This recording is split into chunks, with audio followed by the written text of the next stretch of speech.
Tengo una pregunta para la médica. ¿Qué opinas sobre la despatologización?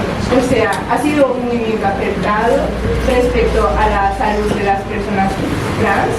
¿O simplemente ha ayudado a que se cree toda esta vorágine de, bueno, como ya no es una enfermedad, está más bien y vamos a empezar a reafirmarlo? No sé si me hace entender. Sí, te entiendo perfectamente. Yo creo que más bien ha tenido el efecto que tú acabas de decir, ¿no?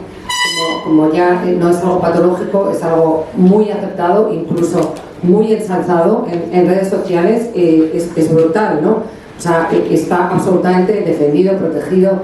Entonces, la despatologización se pretendía para que a estas personas no se les marginase, no se les discriminase cuando alguien presentaba una condición sexual distinta o variante de la normalidad. Yo creo que en medicina tenemos un principio básico, y es que nosotros los médicos no podemos discriminar por condición de ninguna cosa, ni de sexo, ni de raza, ni de edad, ni de apariencia, ni incluso de la manera en que me voy a poner de pie porque nos abordan o nos tratan. O sea, el paciente es absolutamente poderoso para nosotros y estamos volcados a sus pies. Entonces no era necesario, ¿no? Quitarle ese tinte patológico. El tinte patológico se quiso quitar como no es un trastorno mental, es completamente coherente con un discurso mental saludable el rechazar tu biología. Eso es lo que se ha pretendido. Pero la realidad del día a día es que estas personas reciben hormonas de por vida, hormonas que algunas de ellas son caras, hormonas que todas ellas tienen efectos secundarios, que ya he explicado que cuando te dan una hormona para la que tú no tienes receptores, te la gastas entera en efectos secundarios y un poquito en el efecto diana. Este tratamiento es crónico, es como un diabético. Estas personas que han hecho una reasignación de sexo, si llegan a la amputación, que es la estación final, que es de todas la más irreversible después, ¿no? Casi todo se puede arreglar, ¿eh? Es verdad que si te han amputado el pene, pues luego solo podemos poner una prótesis y ya no vas a funcionar tan bien. Entonces hay unos efectos sobre las relaciones sexuales que esa persona puede tener, sobre su satisfacción de su vida de relación personal en el aspecto sexual, que es tan importante, tan vital para un ser humano. Quedan totalmente capadas, discapacitadas cuando llegas a la amputación. Es la estación final, es como la que visualmente es como más aberrante, ¿no? Porque es muy mutilante, pero las estaciones intermedias son tremendas, porque tú cuando estás quitando la hormona a una niña, la suya natural, para que se desarrolle puberalmente, le estás quitando la hormona que tiene un efecto sistémico, no solamente en los órganos diana genitales, sino que los estrógenos tienen efectos a nivel sistémico. Hacen un baño de todo el organismo, también cerebral. Y entonces, ¿qué pasa? Que esa discrepancia o esa disforia, cuando tú metes un bloqueante puberal, se incrementa, porque si la hormona te iba a ayudar a sentirte más chica, ¿no? Como más en tu cuerpo biológico, que es cromosómico, genómico, hormonal, etcétera, es todo eso porque lo es. Al meterte en bloqueo, te descuajaringan. La disforia es más fácil que se incremente. Y si luego ya te dan la hormona cruzada, pues eres una chica que te sale pelo en el pecho, en la cara, tienes barba, y están llegando estas personas ya a los hospitales. O sea, yo soy anestesista, no soy endocrino, me tocaría en su momento anestesiar a alguien para una amputación, que lógicamente no la voy a hacer porque voy a objetar de conciencia, porque eso para mí no es medicina, es una mutilación, pero me llegan para operarse una vesícula, ¿no? Me llega una chica pues ya en el camino bastante recibiendo testosterona, dosis muy altas, ¿no?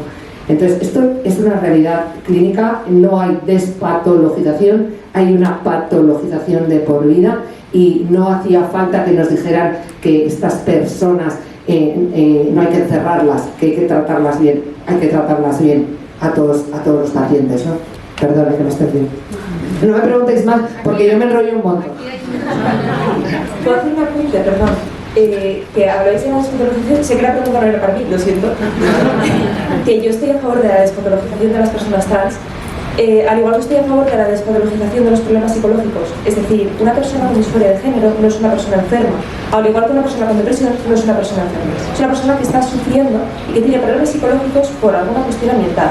Es decir, una persona que sufre bullying puede acabar con depresión, problemas de autoestima, por el bullying que ha sufrido, tiene una causa material. Al igual que una persona con disforia, no está enferma, no tiene nada malo en su cuerpo ni en su cerebro, simplemente sufre un rechazo de su cuerpo por unas causas mentales. En mi caso fue por el bullying, en otros casos por abusos sexuales.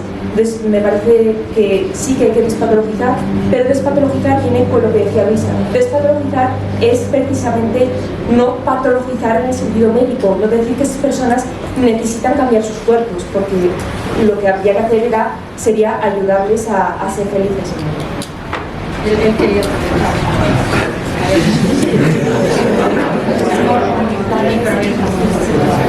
nada, muchas gracias a las tres porque ha estado muy interesante. Tengo dos preguntas, las voy a hacer las dos a la vez si os parece y luego ya me respondéis. Una es para Nagore, que es si el gobierno se ha preguntado, se ha consultado en algún momento sobre la ley trans a los de transicionadores a la hora de hacer el proceso. Y luego la otra es para Juana, que la frase Wittgenstein me ha gustado mucho, la de los criterios internos y los externos, pero no acabo de ver qué criterios externos se pueden aplicar más allá de Dios o algo sobrenatural, en el sentido de que todos los criterios que podemos aplicar nosotros son puramente internos, incluso los biológicos son puramente internos, los estamos determinando nosotros. Entonces, claro, cuando vas a discutir con una persona trans, no sé por qué tu opinión va a prevalecer sobre la suya si es que no hay nada superior. No sé si me he explicado bien. Sí. Bueno, ahora intento responder. A las personas desistidoras y transicionadoras no se nos ha preguntado sobre la ley y de hecho ni siquiera se nos contempla la ley. Es decir, la vuelta atrás no se contempla desde la ley. Más que nada también, por otro lado, porque no es posible dar marcha atrás. Yo di marcha atrás porque soy desistidora, pero, bueno, no di marcha atrás en mi adolescencia porque la he perdido, pero bueno, da igual. La cuestión es, un destransicionador no puede dar marcha atrás. No puedes dar marcha atrás en las hormonas, no puedes dar marcha atrás en las cirugías, vas a tener los años por vida. No nos han consultado, no nos han tenido en cuenta, desde gobierno no existimos. No sé si habéis oído alguna vez a Irene Montero hablar de destransiciones o desistimientos. Yo no. La verdad que estamos bastante abandonados, no tenemos a dónde acudir. Las personas destransicionadoras no tienen una terapia a la que acudir, se les ha abandonado completamente. No se les da ningún tipo de apoyo médico que necesitan un apoyo médico porque tienen unos daños irreversibles. Están completamente abandonadas. Entonces, no, por desgracia no. Bueno, a la pregunta que... La frase de Wittgenstein que dice los procesos internos, es decir, mi autopercepción personal, los procesos mentales internos necesitan criterios externos, yo lo interpreto como que no puedo ir al margen de lo que es la realidad, es decir, que yo me puedo autopercibir lo que me dé la gana, pero no puedo ir en contra de la realidad. Y la realidad también es verdad que en la noción de realidad o la noción de verdad, Nietzsche decía que la verdad es también un consenso, que es un invento que tenemos que tener los seres humanos, pero que sin una noción consensuada de verdad no es posible que no hay comunidad. Es decir, tenemos que tener consensos para entender en lo que fundamentalmente la sociedad está de acuerdo. Si no tenemos una noción de verdad y de realidad compartida, puede haber individuos, como decía Margaret Thatcher en su época de más liberalismo, ultraliberalismo, en el que actualmente también, digamos, ultraliberal, individualismo máximo. Margaret Thatcher decía, hay individuos, pero no hay sociedad. Entonces podemos ser muchos individuos, muchos, cada cual con su idea de realidad, cada cual con su idea de lo que es, pero si no tenemos una noción consensuada y compartida universalmente de lo que es verdad, no puede haber comunidad. Puede haber individuos, pero no comunidad. Entonces, los procesos externos se refiere a que tiene que haber verdades de realidad compartidas.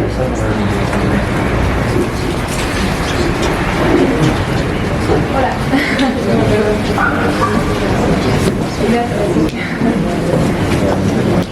Hola, bueno, primero dar las gracias por la ponencia, que me ha parecido súper interesante. Y luego, yo me llamo María, soy estudiante de Medicina en la Complutense.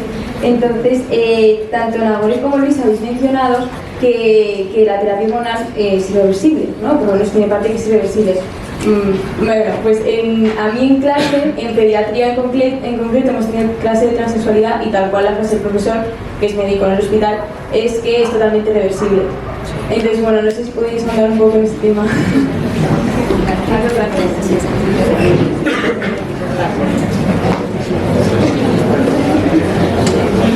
A ver,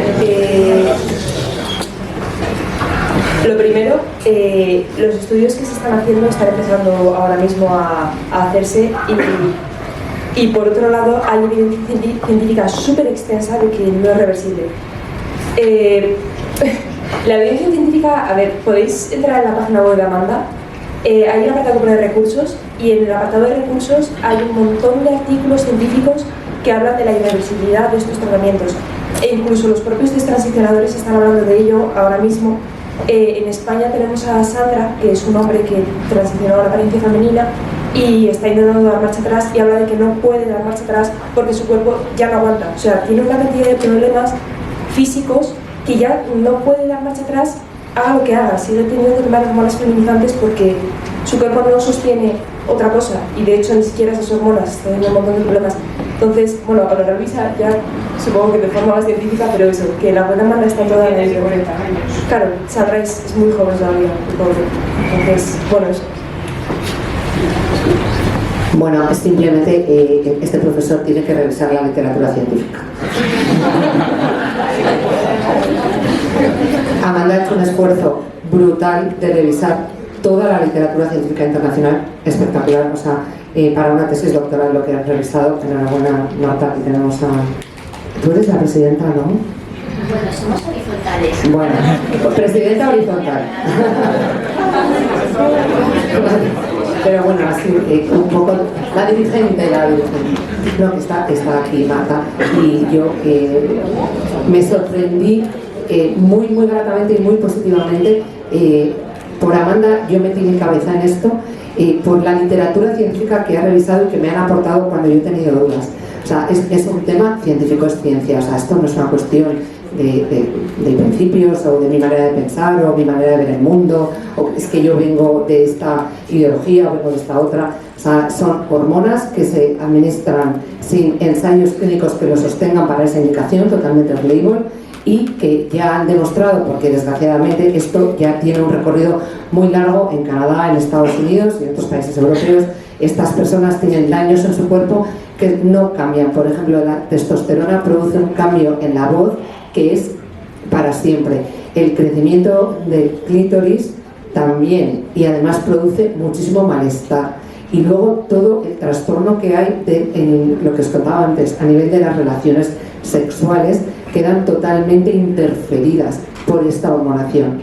Entonces, los efectos hormonales son irreversibles, más los que todavía no se conocen, fruto de haber bloqueado la pubertad, porque eso todavía es antes. La ley autonómica en la Comunidad de Madrid permite desde Turner 2 que en las niñas es 11 años. O sea, una niña que a los 11 años ya le incapacitas para un desarrollo biológico y hormonal propio de su pubertad, la irreversibilidad de eso a todos los niveles orgánicos y psíquicos es que sencillamente la desconocemos. Se hace fuera de ciencia. Entonces yo creo que tienes que ir a hablar con el profesor y llevarle la literatura científica de Amanda. Yo no soy médico, por tanto ella puede hablar con más conocimiento de causa, por supuesto, pero nos hemos visto inmersos en este cambio brutal, tan repentino, que se están haciendo cosas sin estudios científicos que avalen una determinada práctica. Es decir, se han empezado a dar hormonas así a lo loco porque bueno, esto, pero no sabemos, no existen. Hay estudios que dicen que sí, hay estudios que dicen que no, algunos estudios, pero no hay ninguna evidencia científica realmente que sea sólida. Por tanto, se están haciendo experimentos con las criaturas. Y a mí las personas adultas, pues como he dicho, las respeto totalmente, pero no estoy dispuesta a aceptar que a criaturas que todavía están creciendo y son inmaduras y están desarrollando su personalidad, se le den hormonas o se les den bloqueadores de la pubertad con esos cambios que no sabemos todavía, no hay trayectoria suficiente para saber qué efectos tiene. Por tanto, a mí me parece que esto es un crimen de lesa humanidad. Vaya. ¿Puedo hablar por alusiones? A ver, yo le diría al profesor, más allá de que... Bueno, soy parte de la agrupación Amanda, no soy presidenta, soy presidenta horizontal. Pero bueno, más allá de esto, hay una parte de la medicina que está muy ideologizada con esta cuestión, igual que en el resto de campos profesionales, ¿vale? Pero es que cada vez está creciendo más el colectivo médico que está analizando exclusivamente desde la evidencia científica la validez o no de los tratamientos que se están desarrollando, ¿vale? Entonces, creo que nosotros tenemos mucha información, pero yo le diría a tu profesor y te diría a ti que, aparte de la web de Amanda, que está en español y que ya os quitamos el rollo, ¿no?, de la traducción y demás, hay una web generada por profesionales de todo el mundo que están analizando todos los estudios que se publican, tanto en un sentido como en otro, desde el punto de vista de la calidad de la evidencia, ¿no? Entonces, a ver, yo me la sé de memoria.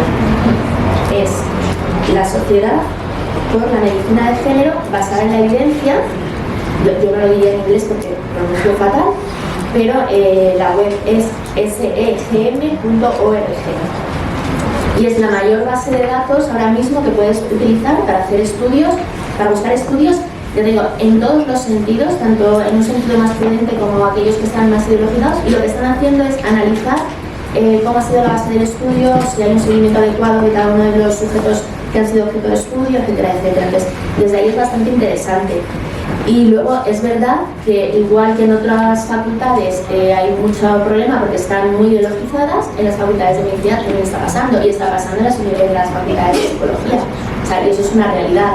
Y habría que ver quién plantea este tipo de cuestiones, si no está trabajando en una unidad de género, si no está intentando que su hospital se monte una unidad de género, que me consta que hay hospitales en Madrid que están intentando montar nuevas unidades de género y son docentes de la Complutense, por ejemplo, etcétera, etcétera. O sea, que luego hay intereses complejos por detrás a veces, ¿no? La Organización Médica Colegial de España y la Organización Médica Colegial Catalana, que son las organizaciones que agrupan a todas las organizaciones médicas a nivel estatal, han modificado sus códigos deontológicos para incorporar que es necesaria la prudencia precisamente por esa falta de evidencia científica, pero el profesional es igual no está actualizado.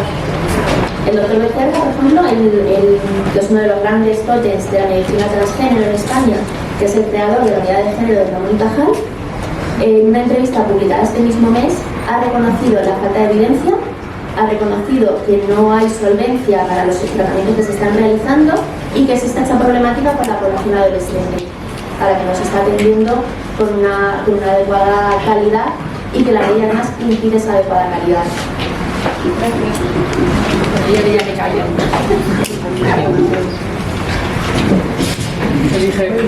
Este chico de negro que también carga la mano ahí, aquí en la primera fila. Sí.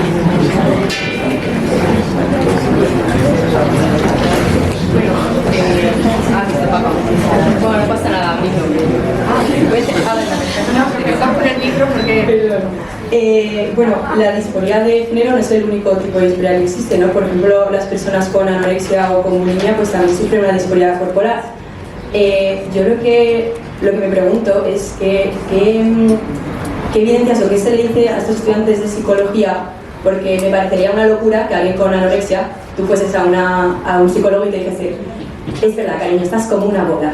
Pues obviamente nadie le diría eso a una persona con anorexia, porque ve que no. ¿Por qué si se hace con las personas trans? ¿Por qué no se intenta buscar, o sea, cuál es la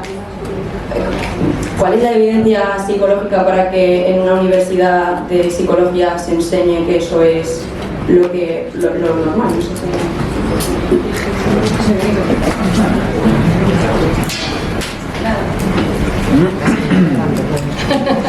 Hay que micro, hay otro micro, ¿no?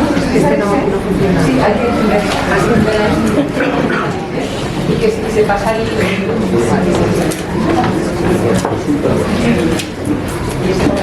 Hola. Esto es para el público. Ahora no funciona. Hola. Ahora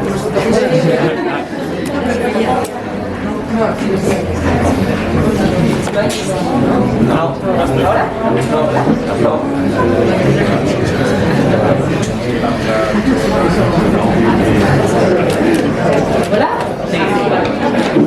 Sí. Preguntabas por la evidencia psicológica o lo que se enseña en las facultades de psicología. Pues, a raíz de lo que decía Marta, es exactamente lo mismo, está completamente ideologizado. Y te puedo poner el ejemplo de una asignatura que tuve que trataba sobre, bueno, trataba en parte un tema sobre este asunto. Y nos enseñaron pues la famosa galleta libre, que no sé si conocéis, que diferencia sexo, identidad de género, sexual, varias cosas. La galletita esa. Sí, la galleta, se mueve mucho por internet. Nos la enseñaron como si fuera objetiva, pero cuando preguntabas a la profesora nunca te respondía. Es decir, preguntamos varios a la profesora y dijimos, vale, ¿y esto qué tiene detrás? ¿Cuál es la evidencia científica? No nos respondió jamás, nos dijo los adolescentes, sobre todo eran mujeres, subían fotos de mujeres delgadas de forma enfermiza, decían que querían parecerse a ellas independientemente de los riesgos en la salud, e incluso contaban pues, comentarios negativos sobre sus cuerpos y sobre sí mismas. No sé si habéis entrado en alguna página con ideas transgeneristas, yo sí, y son las mismas ideas. Ponen cuerpos de mujeres con dobles mastectomías hechas, con hormonas masculinizantes, con testosterona, chicos trans con una transición completada. Por cierto, estas transiciones completadas siempre son muy bonitas y la realidad es que no siempre las transiciones son así. De hecho, la mayor parte de las veces no son así y quedan bastante mal. Las cicatrices de las operaciones quedan anchas, rojas, no se curan, quedan horribles. Cualquiera que tengáis una operación lo podéis saber, que no quedan tan finas como se suele presentar. Y me estoy yendo del tema, perdón.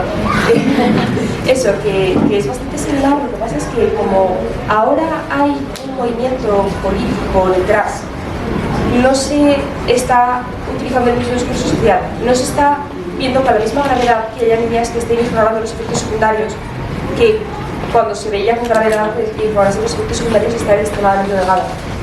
Entonces, yo te diría que lo que pasa en las facultades de psicología es que están ideologizadas y no hay ningún tipo de evidencia ni espíritu crítico.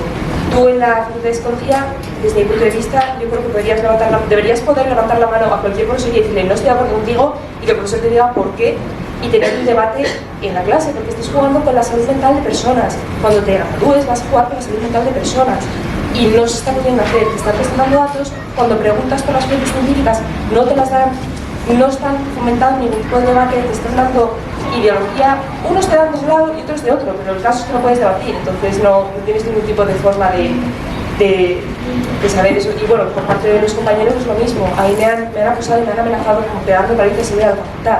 Entonces yo no sé qué tipo de psicólogos están formando. Entonces, bueno, eso, que yo diría que está muy ideologizado todo. No sé si te he respondido. Sí, pero... sí, genial, gracias.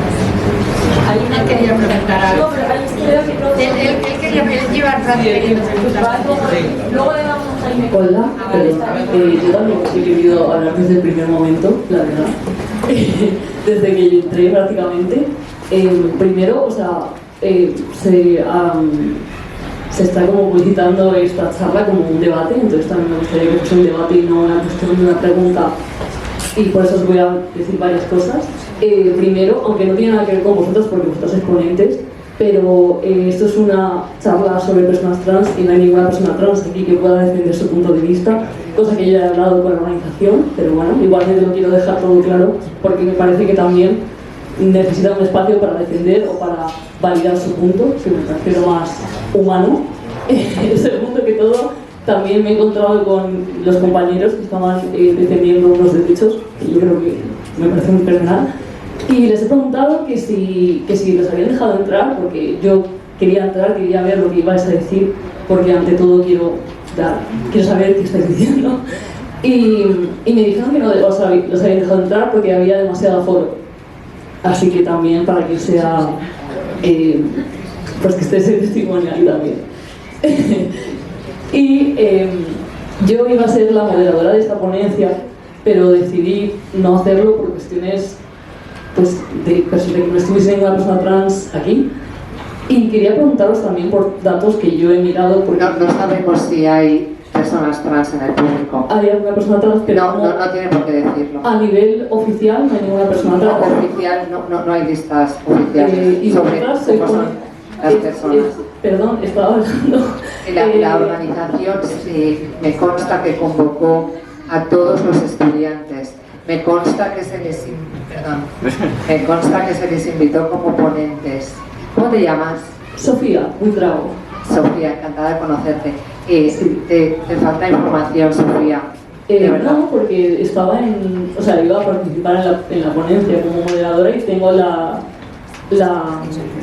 constancia de todas las cosas que iban a pasar. Aparte, yo estaba hablando primero, cosa que he estado aquí 2 horas escuchándoos hablar y por eso debería tener un poco como el ánimo de escucharme, por lo menos, aunque no sea una cuestión de que yo os pongo una pregunta de 3 minutos y vosotros me respondéis 15. Y la cuestión es que hay datos objetivos que también nos estáis dando desde otro punto de vista, como por ejemplo, pues Nagore, tú has transicionado, y también te quería dar el dato, bueno, transicionado sí, no lo has hecho del todo, pero eres una desistora. Las personas que no han cesan su proceso de género, perdón, estoy nerviosa, sí, son solamente el 2% según varios estudios como de Lancet, que también es una realidad que existe, pero no es una realidad que sea la norma. Y también pues, a nivel de identidad de género hay muchísimas cuestiones de tú te identificas con X cosa, con ser una persona trans, que estás en todo tu derecho porque es una cuestión personal. Es que no sé, la verdad es que no sé cómo hacer las preguntas porque es que no sé, la verdad.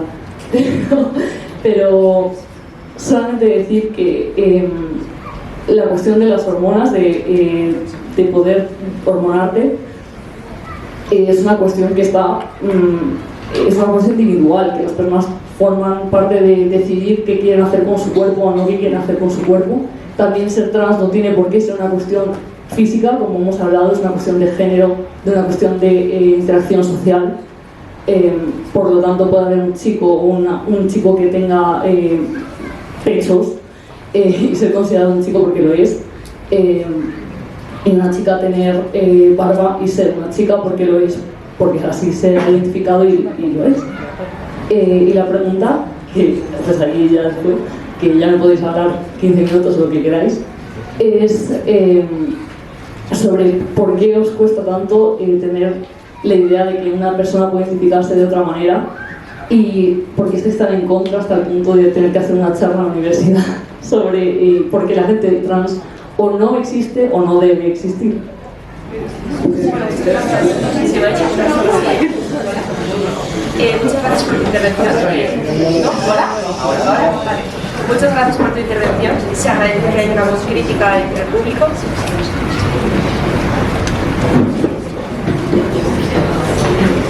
Muchas gracias por tu intervención. Se agradece mucho que haya una voz crítica entre el público porque yo creo que es lo interesante dentro de este tipo de actos, que se pueda debatir y se pueda pues igual llegar a un acuerdo o igual no llegar a un acuerdo, pero por lo menos enfrentar opiniones, porque si no, no se está haciendo nada más que hablar entre los nuestros todo el tiempo y sin intentar llegar a nadie más. Entonces yo agradezco que hayas venido a la charla, que la hayas escuchado y que, bueno, creo que te has quedado al principio, pero bueno, que hayas venido, que hayas escuchado y te agradezco la intervención. Voy a empezar por lo último. Bueno, he apuntado cosas, pero se me olvidan muchas cosas, lo siento. Que dices que estamos en contra de que las personas trans existan o que queremos que dejen de existir. No sé de dónde has sacado eso, porque precisamente hemos estado hablando de... Sí, bueno, precisamente hemos estado hablando de que una persona trans tiene derecho a existir y hemos estado hablando de precisamente de qué hacer para ayudar a las personas trans. Luego tendrás eso, hemos estado hablando de eso, entonces no entiendo por qué dices eso. Luego por otro lado hablas de que una persona trans es mujer o hombre porque lo es, y porque lo es. y porque lo es. Yo creo que hace falta, como decía Juana, algo más. ¿Por qué? Una definición consensuada. Luego, por otro lado, hablas de la destrans. Bueno, primero, hablaste de que hace falta una persona trans en esta mesa. Es cierto que hace falta una persona trans en esta mesa. Me dijo Lisa que se ha invitado a personas trans y no han querido venir. Yo estaba participando también en otros actos donde se invita a personas trans y no han querido venir. Y por otro lado, yo soy asistidora. Yo viví 4 años como persona trans, yo viví 4 años como chico trans, yo viví 4 años convenciéndome de que la única solución para que yo pudiera ser feliz era hormonarme y quitarme los pechos. Entonces yo también creo que a mí se me debería invitar a mesas trans a las que no se me está invitando y se me está excluyendo. Se nos está excluyendo a asistidores y a transicionadores de un problema que no es nuestro, que es el problema de la temática trans. Entonces, nosotros hemos invitado a la parte transactivista, pero la parte transactivista jamás nos ha invitado a la parte de asistidores transicionadores. Eso por un lado. Luego,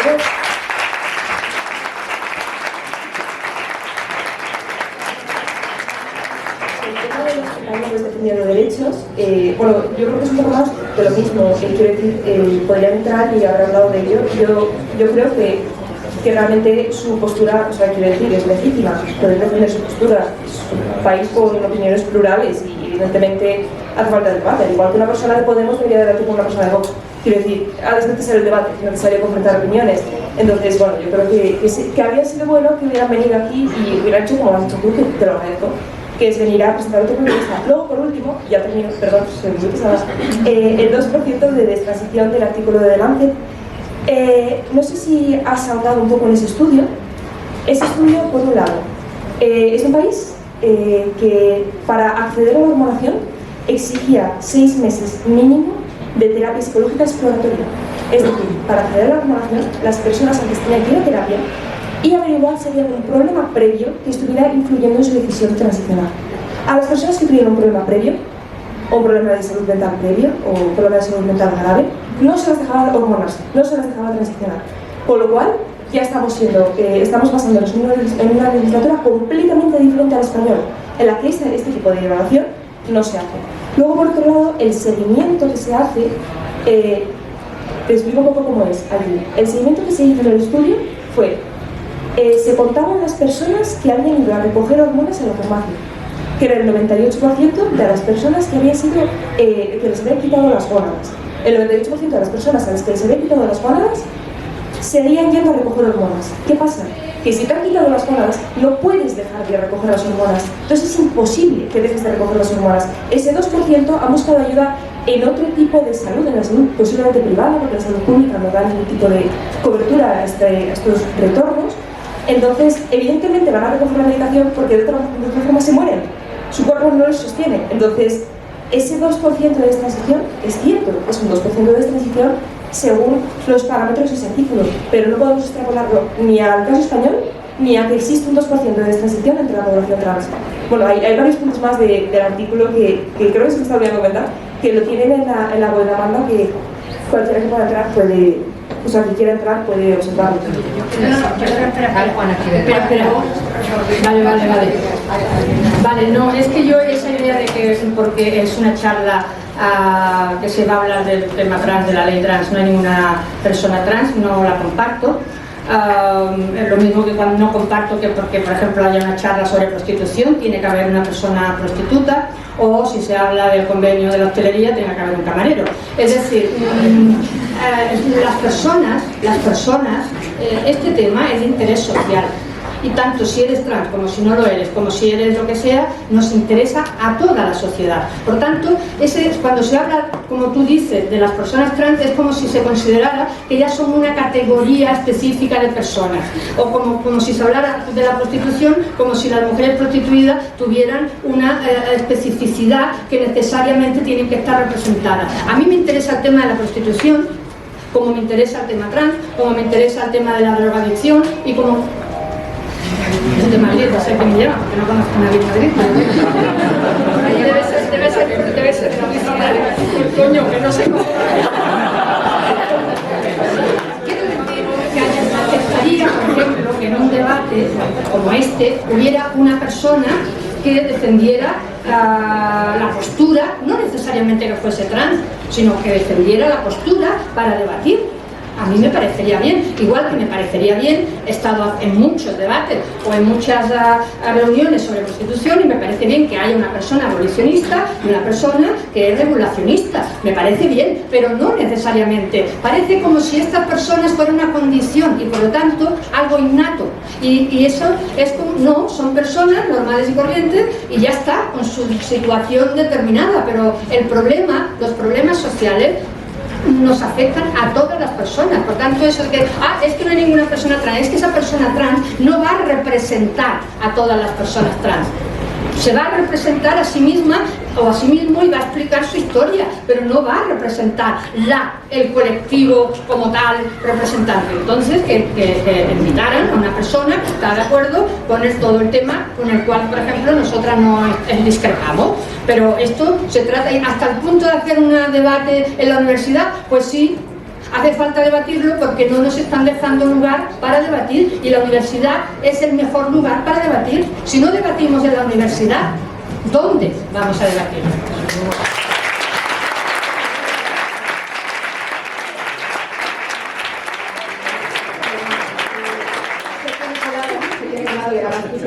Soy María Luengo, profesora de periodismo social y bueno, porque Cristina me invitó, con Juana y demás, sí que me gustaría y conozco Sofía, te agradezco muchísimo que estés aquí, o sea, es que me encanta que estés, porque es verdad que al principio esta charla queríamos que estuviese y moderase Marta Borraz, que es de diario.es, más defensora quizá pues de esa voz que nos falta, ¿no? Y no se pudo porque no pudo asistir, ella pues, que también como que nos emplaza pues, a hacer más charlas y que haya más gente que hable del tema, ¿no? Y luego por otro lado quería decir que yo pues no sé mucho de este tema, que es el periodismo social, pero sí que es verdad que estoy ahora con un tema que es la cuestión de la polarización, estamos investigando sobre esto. Y entonces yo he estado casi 20 minutos con los estudiantes y las estudiantes que estaban con las cacerolas y demás, porque digo, no me lo puedo creer. O sea, es que son alumnos míos, no eran alumnos míos, en este caso no sé si había alguno, creo que no. Y he estado, he cogido vídeos, como periodista que soy también, y he estado intentando hablar con ellos y les he invitado, por favor, venir, es que necesitamos que estéis aquí. Pero os recomiendo es una cacerola que me daba que no, o sea, no. O sea, entonces, no, y lo estoy diciendo de verdad que esto digo, porque no me lo puedo creer. O sea, nunca había visto una cosa así, ¿no? Y más entre los jóvenes. O sea, yo pensé que digo, bueno, pues aunque haya diferentes posturas, estarán encantados, o sea, no sé. Entonces, bueno, quería decir esto porque es verdad que he estado, el tiempo que ha tardado una ponente en venir, he estado casi 20 minutos intentando ahí observar y ver, porque digo, ¿qué está pasando? Me encantaría, y les he invitado varias veces que me digan como yo estoy aquí en esta charla y no han esa respuesta. Entonces no sé muy bien cómo... A mí es lo que me han dicho, o sea, es como que he llegado y he preguntado, oye, ¿qué ha pasado? Habla con micro, por favor, creo que tengo una voz bastante potente para poder hablar. Bueno, es que yo soy, aparte de gorda, sorda, o sea...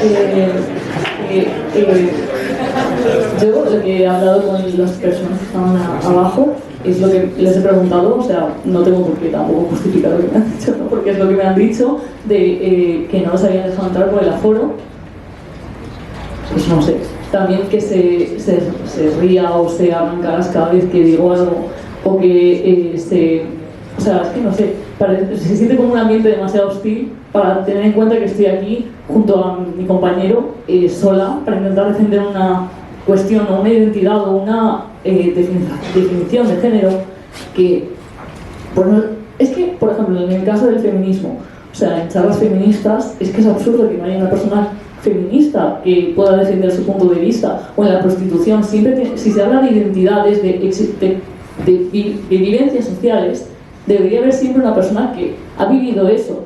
Que en Agore sí, es cierto que tú has vivido la experiencia trans 4 años, pero no lo eres ahora, no eres una persona trans ahora mismo. Y necesitamos la realidad de una persona trans actualmente que pueda decir que todo lo que estáis diciendo pues está de acuerdo con cómo esa persona ha vivido su experiencia. Yo con respecto a lo de Lancet, es que también he mirado más allá, pero es cierto que es una cuestión de que también es un dato muy pequeño, o sea, hay muy pocas personas dentro del colectivo trans, que es algo amplio. O sea, que no es que ojalá poder tener datos y poder estar como vosotras y poder pasar la página y decir, hay no sé cuántas personas, porque la verdad, como veréis, es difícil estar en una sala en la que todo el mundo está un poco en tu contra. Pero también quiero dar el paso a mi compañero, que creo que quería hablar, porque también ya me estoy estresando un poco. Hola, buenas. Bueno, lo primero me gustaría decir que los debates, según yo los veo, tienen que aportar posiciones de absolutamente la mayoría de las ideologías, lo cual ya no trayendo a una persona trans es un poco, bueno, ya sabéis lo que es un poco. Y otra cosa también es que me gustaría saber, me pregunto un poco, que decís que no ha habido ninguna persona trans que ha estado dispuesta a venir a este debate a defender su posición. Y a mí, sinceramente, me parece algo bastante normal, porque de no ser por mi compañera o por mí, no habría ninguna persona que aportase ese punto de vista. Y aparte, en esta charla se ha dicho que ser una persona trans es ser una persona enferma, lo cual me parece, incluso rozando, lo ha dicho, Luisa González, lo ha dicho. No he dicho eso. Vale, bueno. Él básicamente lo que ha dicho y lo que básicamente se entendía. Pero bueno, y eso, que me parece bastante normal que no se quiera acudir a una charla de este sentido cuando rozamos estos discursos y rozamos esta visión de las personas trans que está un poco, no sé, un poco sesgada, incluso diría. Me parece que la única perspectiva que a mí, bueno, las dos perspectivas que a mí me han aportado a ser el Nagore, con la que estoy bastante de acuerdo, muchos por lo que ha dicho.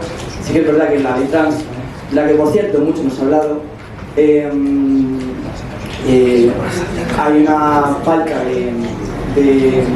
de cosas que se hablan de la ley, de las personas que transicionan, pero igualmente que no tiene cabida en un debate universitario que no haya una persona que aporte el punto de vista del que estamos hablando, por mucho que digáis, y de no tener una persona así, en mi opinión no se debería haber un debate de este sentido, porque no tiene sentido.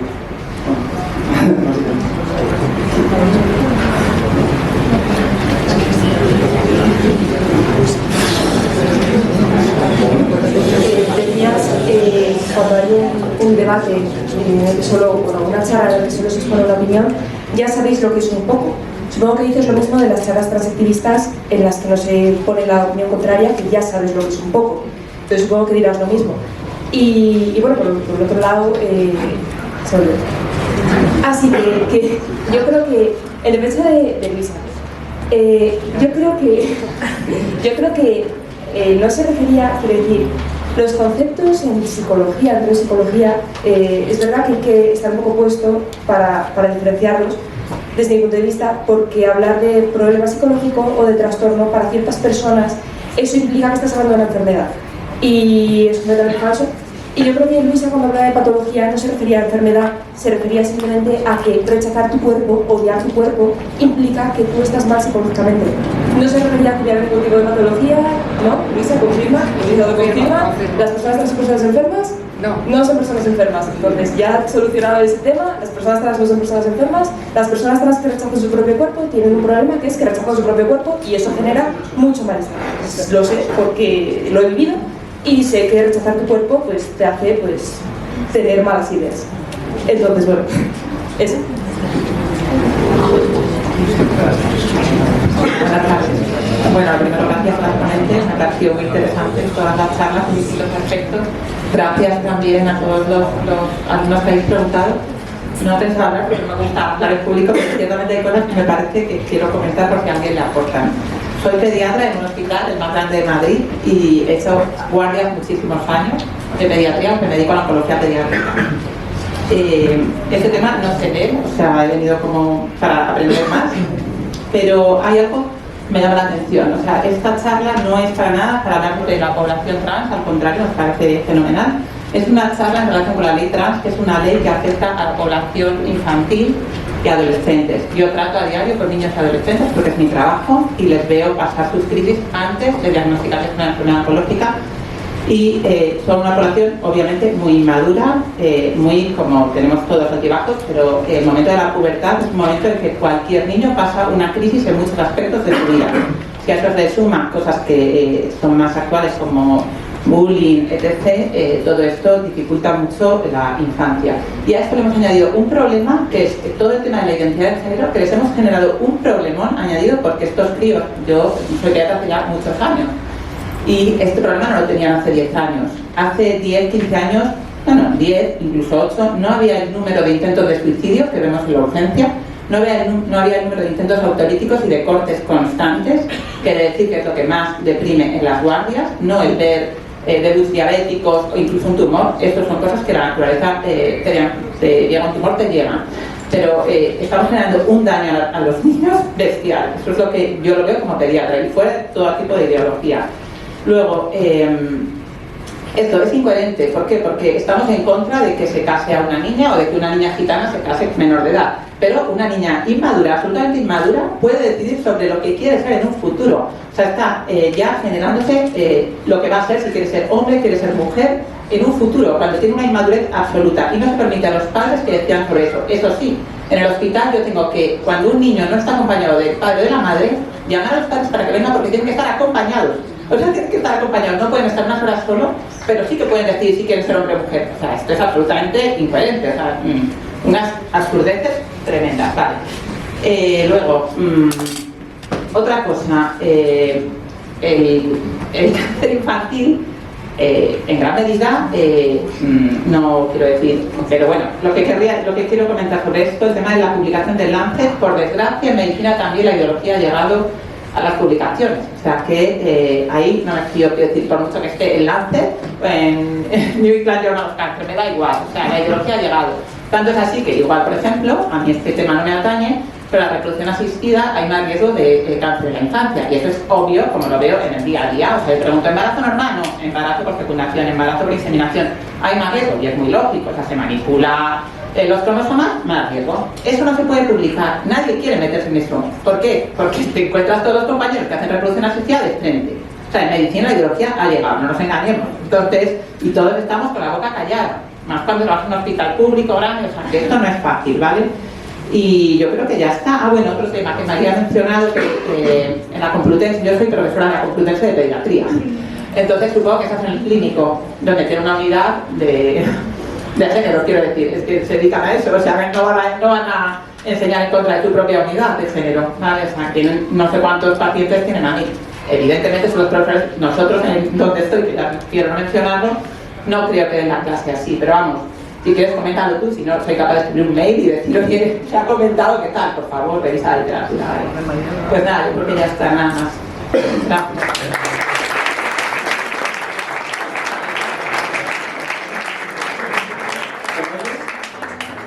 ¿No resulta paradójico que en pleno 2023, creo que estamos en 2023, haya más desinformación cuando se ha vuelto un tema a tratar que hace 10 años? Quiero decir, yo empecé a oír hablar de los trans cuando tenía 8 años y a los 12 empecé a investigar sobre el tema cuando tenía mi propio teléfono con acceso a internet. Pues bien, estuve durante creo que 5 años, hasta mis 17 o 18, investigando sobre el tema, y a esa edad me di cuenta que había un movimiento político que no voy a meterme a hablar del tema, pero que había algunas cosas bastante oscuras que por donde dije, voy a dejar ese tema de ahora en adelante. Y bueno, sobre el 2019 o 18 lo dejé hasta el 2021, que hice una amiga que era trans, me contó su experiencia de una manera más cercana, porque que lo que había visto yo, porque yo antes había visto personajes históricos, desde aquel emperador romano que quería cambiar sus genitales hasta el otro día, que se puede decir. También he visto foros de padres, había visto experiencias de gente que había transicionado pues el franquismo o en otros países, incluso donde hay religiones muy excesivas, tienen que cambiar de país para poder transicionar. Pues bien, yo cuando volví a cuando me hice amigo de una chica que era trans, hablando de ella sobre su experiencia, me hizo volver a interesarme sobre el tema. Y para mi sorpresa, cuando volví a interesarme, busqué en internet muchas de las páginas que había visto hace 5 años o hace 10, y me di cuenta de que la gran mayoría ya no existían, o las que existían se habían minimizado, y se habían quedado solamente las más polémicas o las más conocidas y otras directamente no estaban en internet. Por ejemplo, un chico que había decidido ser chica en un campamento de verano y se lo contaban a sus padres y todo eso, y los padres habían publicado su experiencia en internet, ese blog ya no existía. También vi que, por ejemplo, algunos mitos que podían relacionarse con el tema trans habían dejado de aparecer. Por ejemplo, el mito de Ceneo, que era una chica que fue violada por Poseidón y que quiso acá, como compensación, ser hombre, y luego se unió pues, a Jasón y los Argonautas, y bueno, en su historia, pues de este texto que había originalmente, actualmente encuentras unos parrafitos del mito de Ceneo. Y claro, yo pregunto, ¿cómo puede ser que tengamos esta desinformación tan masiva comparada con 10 años? Con 10 años esto era un tema para puros minorías interesadas, gente que o tenía esta condición o familiares, o simplemente estaba interesada, pero era el caso de gente muy específica, y ahora es un tema que está en la calle, pues mucha desinformación ha directamente desaparecido. ¿Cómo puede ser que... Me encantaría responder a mis compañeras, que estoy acabando de toda la atención, pero quería pedirte perdón porque antes sí estoy con otra persona y yo... No, da igual, de todos modos yo llegué un poco tarde, así que lo entiendo.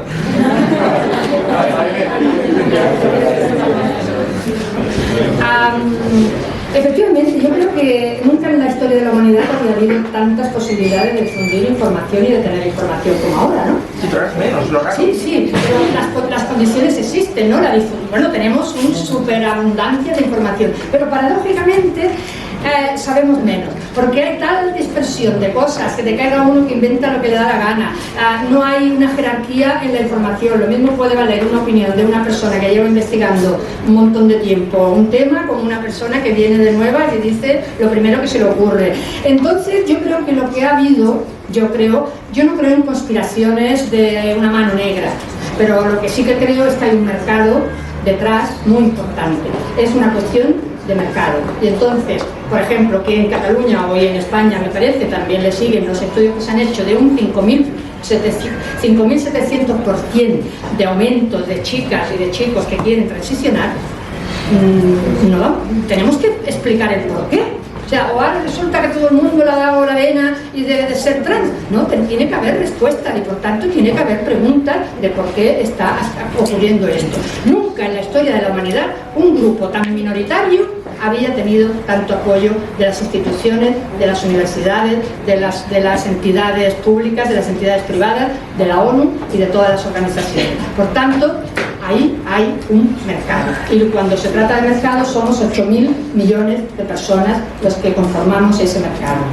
Entonces, la cuestión económica de las farmacéuticas y de la industria, digamos, farmacológica es un punto importante. Y además hay un montón de fundaciones americanas que existen, no me lo invento yo, existen y son públicas, se lo puedes ver, regando de millones de euros y de dólares a un montón de asociaciones para que promuevan al transgenerismo. Por tanto, es una cuestión meramente... Pero no digo que haya información a favor de esto, me refiero a que la información en general se ha minimizado. Por ejemplo, antes aquel niño que fue adoptado por dos chicas lesbianas y que le hicieron convertirse en chica a los 13 o así, hoy en día no ha desaparecido, pero tengo que estarte como 3 horas buscando. ¿Qué me ha pasado? Yo con el teléfono me buscarlo, me pasé horas buscándolo, y antes estaba en el tercer resultado o el cuarto. A ver, es que yo no te lo sé explicar, a más información, más desinformación. Eso es lo único que se parece que es. Gracias.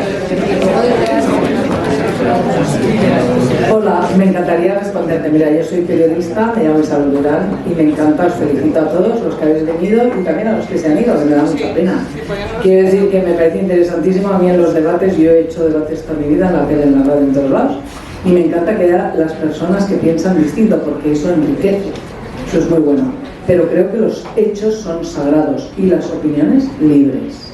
Esto es una máxima que se ha vivido hasta esta era, donde la polarización y la falta de realidades, ahora todo es relativo.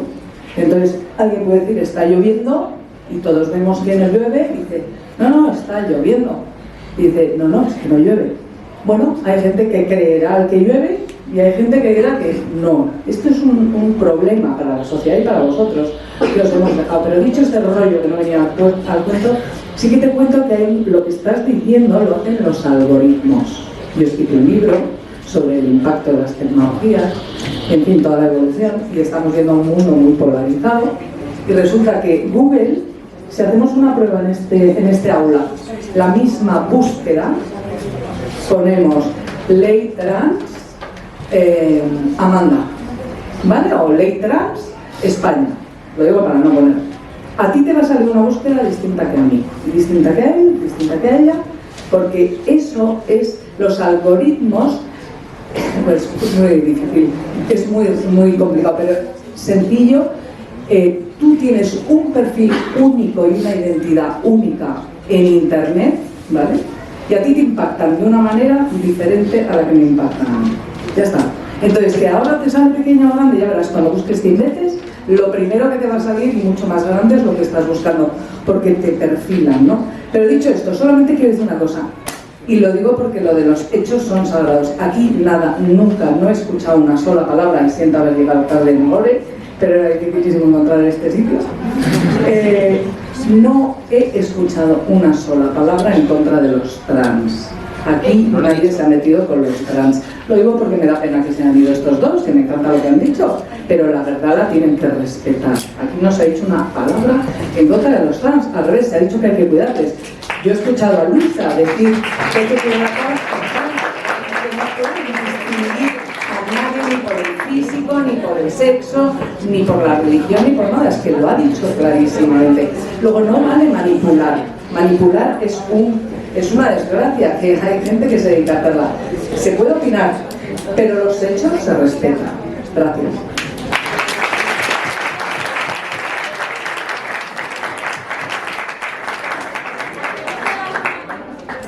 Tengo ya la última pregunta, que es que se nos va el tiempo. Hay una chica que se lleva más de Isabela.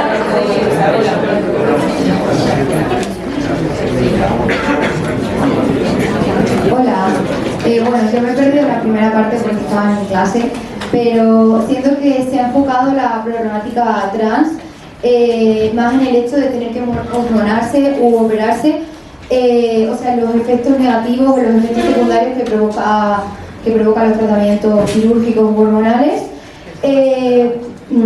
pero quería preguntar sobre la ley trans. Porque esta introduce un artículo muy novedoso y creo que de los más relevantes, que es la autodeterminación de género, es decir, poder considerarte un hombre o una mujer sin tener que pasar por un tratamiento quirúrgico u hormonal. Entonces quería preguntaros qué opináis y ahondar en el tema de la autodeterminación de género, que sé que no queda mucho tiempo, y qué problemática le veis más al hecho de esa autodeterminación.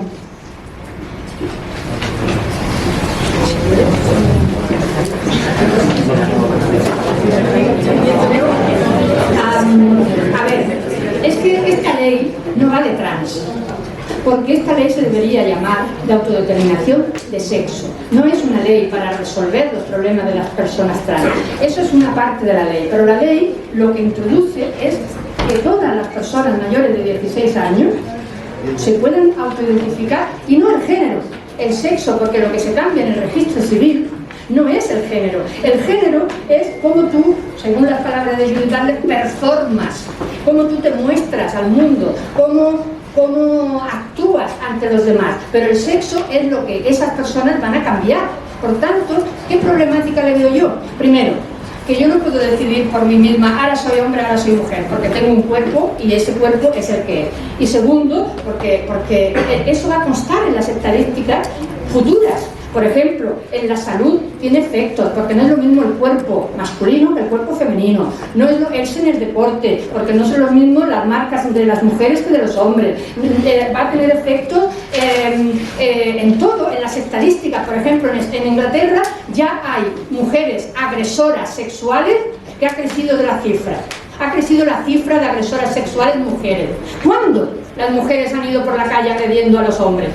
En cambio, como ha crecido el número de mujeres que se autoidentifican trans, ha crecido el aumento de agresoras mujeres, porque claro, constan como mujeres en las cárceles, en donde las mujeres pueden estar conviviendo con personas que han cometido delitos y que se autoidentifican como hombres. Es decir, la autodeterminación de sexo es una ficción jurídica, y y por tanto es vivir como una fantasía, pero lo que hay que vivir no es una fantasía, lo que hay que vivir es la realidad, y por tanto lo que hay que preguntarse, como ellas han dicho muy bien, es ¿por qué no estoy conforme con mi sexo? ¿Qué me pasa para estar inconforme?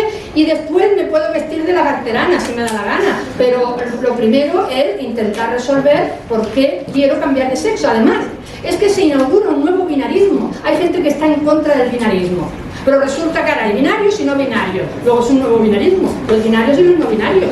¿Entendéis? Es decir, y si un hombre se autoidentifica como mujer, quiere representar el rol de mujer, luego está cayendo de nuevo en el binarismo. Es decir, no está inventando nada, no está inventando una nueva posibilidad personal libre de expresarse, sino que quiere representar y performar el rol más convencional y más rancio de la feminidad. Porque todas estas personas que dicen que son mujeres, pues perdonadme, pues yo no lo soy entonces, porque jamás me he puesto zapatos de tacón, jamás me he maquillado y nunca me he pintado los labios. Bueno, alguna excepción, ¿no? Pero quiero decir, por lo tanto yo no cumplo el rol de lo que es la feminidad. Ese rol femenino es un invento, igual que es el invento del rol masculino. Eso es lo que tenemos que deconstruir, los roles de género, no el sexo.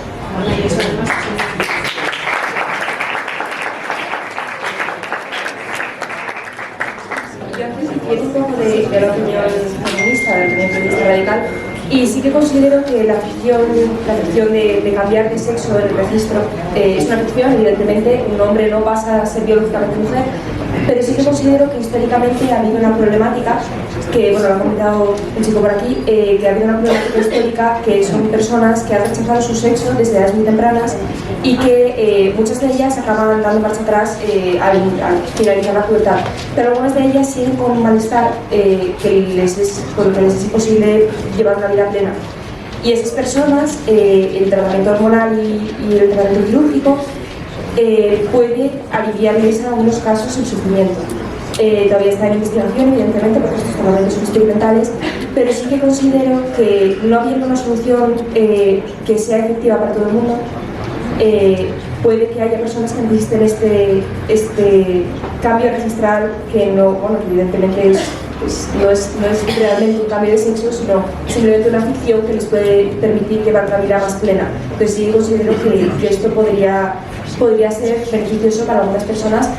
Eso sí, no desde lo que dice la ley trans, que es la autodeterminación, porque sí considero que esto debe estar mirado por psicólogos, psiquiatras, médicos, porque al final esto repercute, como decía Juana, en otros ámbitos, como puede ser deporte, vestuarios, estadísticas. Al final tiene un alcance mucho mayor que el de yo he cambiado mi canal de ley. Entonces, bueno, eso por un lado. Y en cuanto a la parte de la ley trans, que quita la obligatoriedad de la hormonación y la cirugía, también me parece muy importante mencionar que quita la obligación de la hormonación y la cirugía, pero sigue permitiendo, bueno, y permite que menores de edad accedan a ello. Y el problema es que las niñas no quieren cambiar su ley de registro, las niñas quieren cambiar sus cuerpos. Entonces está muy bien que la ley, bueno, por un lado, está muy bien, si siguiéramos el discurso que están dando para defender esta ley, estaría muy bien que tú defendieras la postura de no hace falta hormonarse y operarse para cambiar pues, el sexo en el registro. Te darías sus críticas, yo lo critico, para la crítica, pero podrías defenderlo. La cuestión es que eso no es lo que está pasando, porque las niñas piden hormonas y piden cirugías. Entonces no estás consiguiendo nada nuevo quitando esa obligatoriedad, porque precisamente las niñas es lo que están pidiendo, las hormonas y las cirugías. Entonces, pues considero que esto también tiene trampa, porque cuando nos dicen ese argumento, están obviando la parte de estamos permitiendo a tu hija que acceda a esto. Y es que es tu hija, tu prima, tu sobrina, supongo que conocéis casos de este estilo. En Amanda es desgarrador verlo. Las niñas no quieren cambiar la letra del DNI, quieren cambiar sus cuerpos. Entonces yo creo que esta ley tiene esta trampa de ese argumento que dan tan fácilmente comprable como es el cambio tan fácil que puedes hacer en el registro, ya puedes ser una persona trans, plena y feliz, que tiene trampa de las chicas adolescentes, que no es lo que están pidiendo. Entonces, bueno, creo que me he extendido demasiado, perdón. Creo que Luis igual puede. ¿Puedo interrumpir medio segundo? Yo añadiría esta dicho Nagore, que además está por un lado los chicos y chicas, fundamentalmente chicas adolescentes, que tienen un profundo malestar, que el cambio de letra en el DNI no les va a resolver absolutamente nada, porque lo que buscan es esa transición médica. Y realmente quienes están planteando hacer uso de la autodeterminación sin ningún tipo de criterio, sin necesidad de hormonación, etc., son adultos varones que desean incorporarse a los espacios seguros de las mujeres. Y esto las mujeres lo estamos permitiendo por ese discurso de la pena, ¿no? Y esa condición emocional que decía Juan antes. Entonces me parece que esa segunda parte tenemos que tenerla también en mente, ¿no? Que la realidad es que quien está sufriendo no se beneficia, y se beneficia un conjunto de varones que busca un beneficio secundario que desde luego no es ser quien dice sentirse que es. Me parece muy interesante lo que tú planteas, porque realmente está en la base de lo que yo he podido pensar durante el año que he metido mi cabeza en esto. A mí lo que me importa como médico es que mi paciente esté bien y se sienta bien.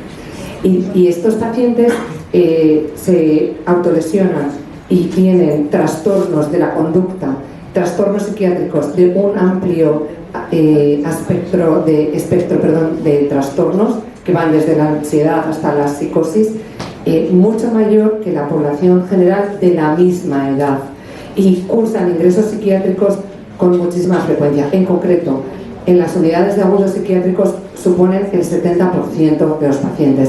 Luego son pacientes que sufren, son personas que sufren. Y aquí a mí me parece que ojalá hubiera estado aquí una persona con un punto de vista distinto, transactivista o a favor de que esta ola que nos ha venido siga inundándonos.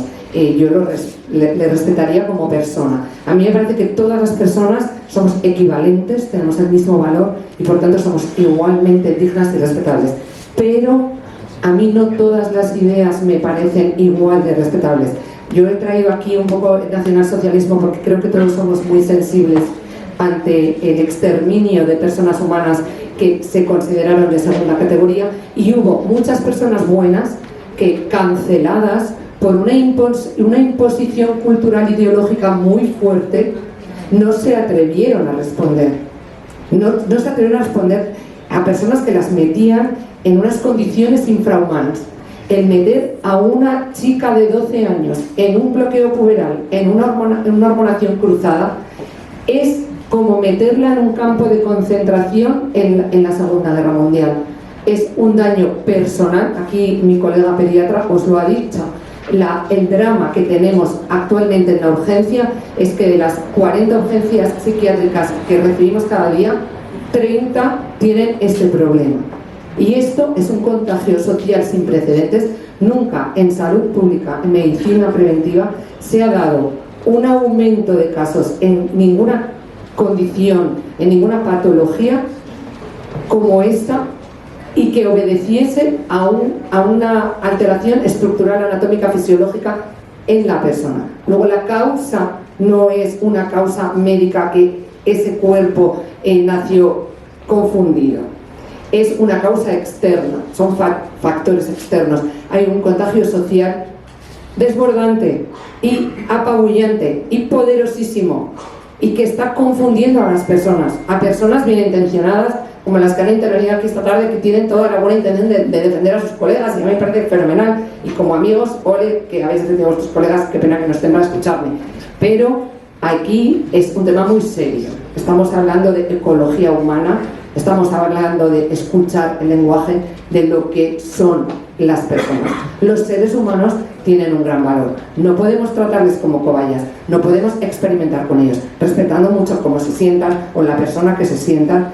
Hay que hacer, yo como médico me dedico a eso, que la persona se sienta bien, no tenga dolor interno ni dolor externo, ni tenga heridas, y si las tiene, que yo pueda curarlas, y que no haya una ley que me impida, que me multe con 150.000 euros, inhabilitación o cárcel si yo indago, oye, tú realmente, ¿cómo estás? ¿Qué te pasa? ¿Cuál es tu problema? ¿Qué herida tienes? ¿Qué te pasó? Cuéntamelo. Necesitas que, yo soy anestesista, yo igual te puedo ayudar un poco, pero igual necesitas un neuroendocrino o un pediatra o un psicólogo o una psiquiatra, no lo sé, pero te voy a poner todo a tu disposición. Eso es medicina del cuidado. Eso es cuidar a las personas y no darles lo primero que dicen. Yo le oía a una feminista radical, que es muy simpática, que no es Juana, que es otra, que dijo, oye, yo voy a llegar al registro civil, a mí me ha gustado toda la vida ser andaluza, yo soy gallega y estoy encantada, pero me gusta Andalucía, también me gusta mucho, y yo ¿por qué no puedo decir, oye, que yo soy de Cádiz? Que yo soy de Cádiz, porque me siento de Cádiz. No sé, yo os he puesto el ejemplo dantesco de este hombre transedad que dice que es una niña de 5 años y se viste como una niña y quiere que le adopten unos padres. Bueno, pues esto que a lo mejor es más chocante, y como no nos metemos en el terreno sagrado de la ideología de género, porque cuando te metes ahí todos son fobias, eres fobia de tal, fobia de cual, fobia detrás de igual, todo fobia. Digo, por favor, discurso del odio, o sea, no. Yo me gustaría en la vida no tener terrenos tabú, poder hablar de todo y considerar ese denominador común que todos tenemos, que es que somos seres humanos. Partiendo de ahí, oye, tenemos un denominador común, ahí podemos entendernos. Luego habrá políticas, ideas, cosas sociológicas, pero hay, como médico es muy fácil verlo, ¿no? Para estos pacientes es un ser humano, lo primero, y que se sienta bien y que amemos lo que somos. Ahora mismo, si el suicidio se ha convertido en la primera causa de muerte, es que la gente no está a gusto consigo misma. Ahí tenemos que todos pensar mucho. Primero en nuestra casa. ¿Yo qué puedo hacer para que los de mi casa estén más a gusto? ¿No? Y yo misma, ¿no? Si no estoy a gusto, oye, como decía antes con la pornografía, nunca es game over. Siempre se puede hacer algo. Queremos ayudar. No queremos hacer daño a nadie, ni hacer apología, ni propaganda. No, yo estoy en contra de esas cosas, ¿sí? Creo que hacen mucho daño. Entonces aquí hay mucho que pensar, todos tenéis mucho que aportar. Tenemos que ser ecológicos, reciclar en el amarillo, azul, verde, todo esto, que es muy difícil, pero yo lo intento. Pero reciclar en lo que es el ser humano, porque podemos actuar en sociedad de una manera humanizante o deshumanizante. Que los jóvenes de España estén sufriendo, llorando, con ansiedad, con intentos autolíticos, no es humanizante. Luego, vamos a ver qué está pasando aquí y no tengamos miedos a romper barreras. La cultura de la cancelación, pues nosotras no la practicamos aquí, Juana Nagori y yo.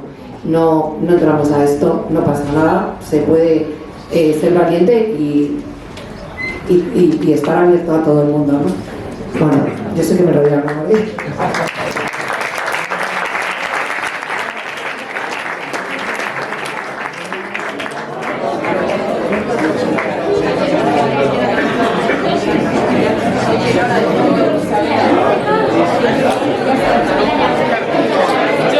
Yo no llevo nada.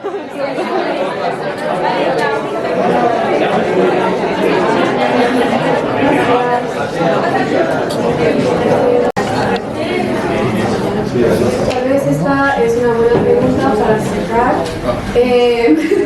¿Es posible rechazar la ideología del transgenerismo sin rechazar a la persona trans? Pregunta. I think so.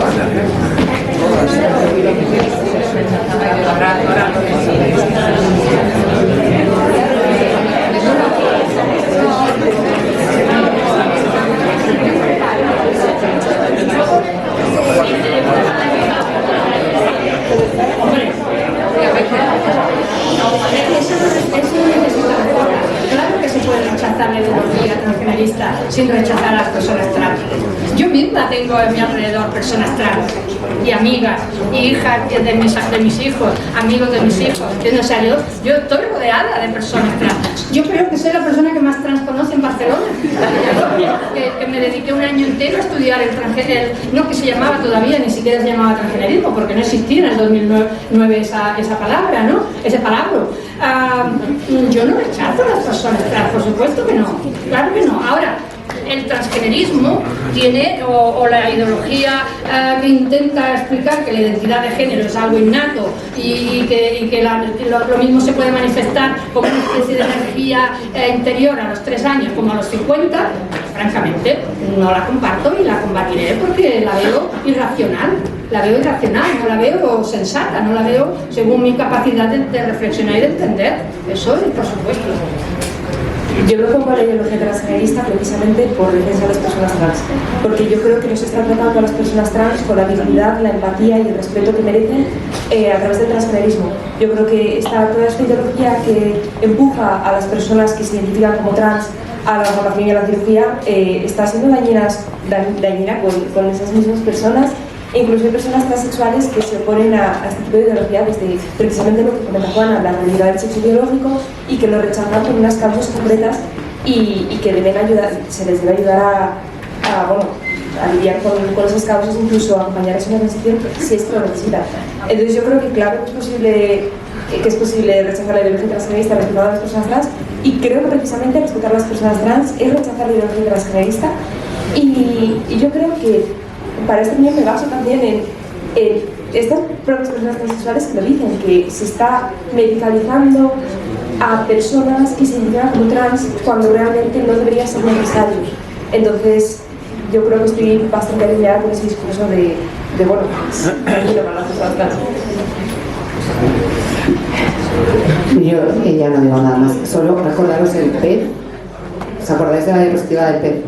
O sea, creo que con que hagamos el esfuerzo, cada uno con su razón, o sea, las leyes que nos gobiernan y las culturas, pienso yo que deberían hacerse desde la razón, desde el conocimiento, que para eso también hay que estudiar y echarle mucha cabeza y leer todo, también escuchar mucho y profundizar la razón, pero también desde la naturaleza. Las cosas tienen una naturaleza. La naturaleza que nos rodea es un bien enorme, pero tenemos que ver ese bien enorme, cómo posiciona al ser humano, cómo podemos proteger la naturaleza, escuchar el lenguaje de la naturaleza, lo que cada uno somos, respetando lo que los demás somos, pero sin confundir realidad con percepción. Es lo que yo os dejaría como mensaje final, porque creo que tenemos que terminar, ¿no? ¿Dónde está nuestra manejadora?